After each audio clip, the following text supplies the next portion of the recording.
Le réseau de l'ombre, Israël, Ngo et les secrets du palais. Imaginez. Quelque part à Yaoundé, dans un bâtiment dont vous ne connaîtrez jamais l'adresse exacte, on installe une pièce blindée. Une panic room. Un bunker individuel, conçu pour résister à tout. Conçu par des experts israéliens. Financé par des fonds publics camerounais. Et commandé, selon Jeune Afrique, dans la galaxie du plus puissant collaborateur de Paul Biya.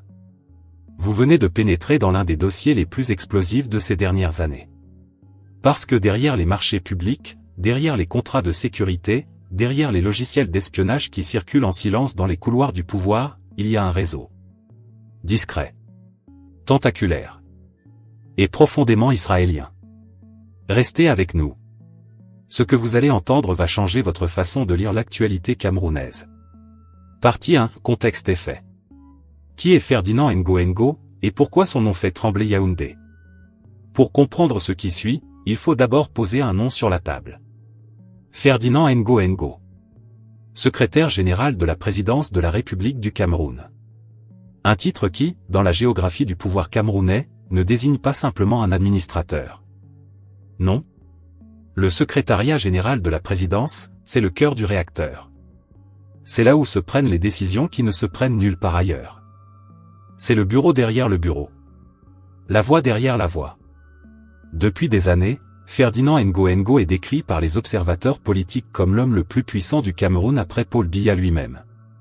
Certains disent même, et attention, c'est une analyse, pas une affirmation, que dans les périodes où le président est absent ou peu visible, c'est lui qui tient les rênes. Un État dans l'État. Une architecture de pouvoir parallèle, silencieuse, mais redoutablement efficace. Et c'est précisément dans cette architecture que Jeune Afrique, le magazine de référence de l'actualité africaine, a décidé de plonger. Avec une enquête exclusive. Fouillée. Documentée. Et qui révèle quelque chose que beaucoup soupçonnaient sans jamais pouvoir le nommer clairement. Mais ce n'est pas tout. Car au cœur de ce système Ngo, Jeune Afrique ne trouve pas seulement des réseaux camerounais traditionnels, des alliés locaux, des barons régionaux. Non. Ce que le magazine découvre, c'est une filière étrangère. Structurée. Professionnelle. Et israélienne. Oui. Vous avez bien entendu. Israélienne. Et pour comprendre comment un réseau israélien se retrouve au cœur du dispositif économique et sécuritaire de la présidence camerounaise, il faut remonter le fil. Patiemment. Méthodiquement. Le Cameroun et Israël entretiennent des relations diplomatiques depuis des décennies. Cela n'a rien de secret.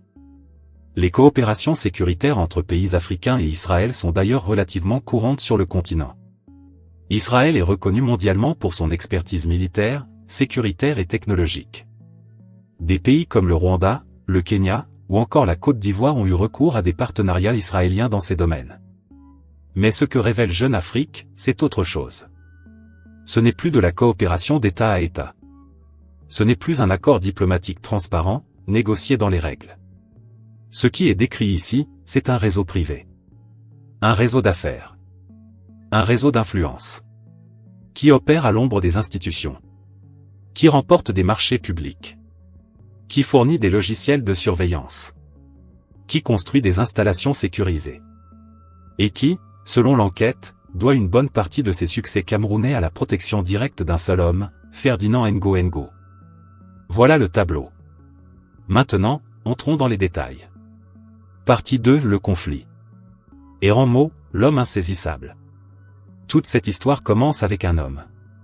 Un homme que Jeune Afrique qualifie d'un mot particulièrement évocateur, insaisissable. Il s'appelle Eranmo. Et ce qualificatif n'est pas choisi par hasard. Dans le monde du renseignement, des affaires et de la sécurité, l'insaisissable n'est pas celui qu'on ne trouve pas. C'est celui qu'on ne peut pas attraper. Celui qui glisse entre les mailles. Celui qui est partout et nulle part à la fois. Eranmo était, pendant longtemps, connu comme le numéro 2 du réseau sécuritaire israélien au Cameroun. Un réseau dont Jeune Afrique précise, et cette précision est importante, que l'arborescence comprenait, la structure, la hiérarchie, les ramifications remontent à son tout-puissant patron, l'ancien général Sami Mayerer. Un ancien général. Un réseau sécuritaire. Des opérations au Cameroun. Vous commencez à voir le tableau. Mais voilà où l'histoire bascule dans quelque chose d'encore plus intéressant. Ces dernières années, Eren Mo a opéré ce que Jeune Afrique appelle une reconversion. Il a quitté ou du moins élargi son profil purement sécuritaire pour devenir un acteur économique à part entière. L'enquête parle d'un vaste empire couvrant des secteurs aussi variés que la sécurité privée, le tourisme et les télécommunications. Un empire. Au Cameroun. Développé avec et c'est Jeune Afrique qui le dit le soutien de Ferdinand Ngo Ngo. Et la relation entre les deux hommes ne serait pas simplement professionnelle. Non. Selon l'enquête, Eren Mo appelle Ferdinand Ngo Ngo « mon frère ». Affectueusement. Comme on parle d'un proche. D'un allié de longue date. De quelqu'un en qui on a une confiance totale. Mon frère. Dans le Cameroun des grandes décisions, des grands marchés et des grandes protections, ce mot-là, il pèse lourd. Mais attendez. Parce que Mo n'est que la figure centrale. Autour de lui gravite toute une constellation. Partie 3, révélation et décryptage. La galaxie, les hommes de l'ombre et leur marché. Jeune Afrique ne s'arrête pas à Eren Mo. Le magazine détaille une galaxie entière. Et chaque étoile de cette galaxie a un nom. Et chaque nom est associé à des marchés. Des marchés publics camerounais, payés avec l'argent des Camerounais. Premier nom, David Cohen. Spécialisé, selon l'enquête, dans le négoce de matériel militaire et de logiciels de sécurité. Prenons le temps de peser chaque mot de cette phrase. Matériel militaire. Logiciel de sécurité. Ce ne sont pas des stylos et des cahiers. Ce sont des équipements sensibles. Des technologies qui permettent de surveiller, de protéger, ou, selon comment on les utilise, de contrôler. Et David Cohen en fait le commerce. Au Cameroun. Dans l'orbite du secrétariat général de la présidence. Mais ce n'est pas tout. Deuxième nom, Tsafir Tezevi. Lui dirige une entreprise qui s'appelle Porsec SA. Et Porsec SA, ce n'est pas une petite société de conseil. C'est une entreprise qui a décroché des marchés dans les ports. Et pas n'importe lesquels. Le port de Douala et le port de Kribi. Le port de Douala, c'est le poumon économique du Cameroun. C'est par là que passe l'essentiel du commerce extérieur du pays. C'est une infrastructure stratégique de premier ordre. Et c'est là qu'une entreprise israélienne, liée selon Jeune Afrique au réseau Ngo Ngo, a obtenu des contrats. Le port de Kribi, c'est l'avenir. Le port en eau profonde, construit avec des investissements massifs, censé repositionner le Cameroun comme hub régional en Afrique centrale. Deux ports stratégiques. Et une présence israélienne qui s'y installe. Troisième nom, Ido Alalouf. Son entreprise s'appelle Enviro. Et Enviro a remporté plusieurs marchés de construction. Mais le plus symbolique et le plus chargé politiquement, c'est celui-là, le centre de désarmement et de réintégration des combattants séparatistes de Tiko, dans la région du Sud-Ouest. Arrêtons-nous une seconde sur cet élément, parce qu'il est d'une importance considérable. La crise anglophone au Cameroun est l'une des crises humanitaires et sécuritaires les plus graves que le pays ait traversées depuis des décennies. Des milliers de morts. Des centaines de milliers de déplacés. Une guerre civile larvée qui dure depuis 2017. Et le centre de Tiko, théoriquement, c'est un instrument de paix.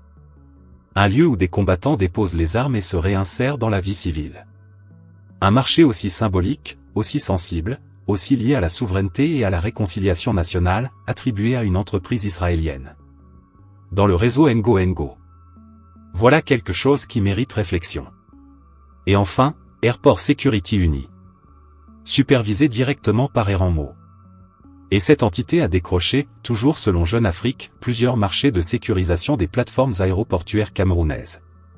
Les aéroports, c'est la porte d'entrée et de sortie d'un pays. C'est le premier visage que voit un voyageur.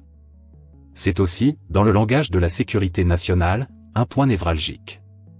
Qui contrôle les aéroports, contrôle les flux. Les personnes. Les informations. Les mouvements. Port. Aéroport. Construction. Télécommunications. Logiciel d'espionnage. Sécurité privée. Est-ce que vous mesurez l'étendue de ce qui est décrit ici? Et ce n'est pas encore tout.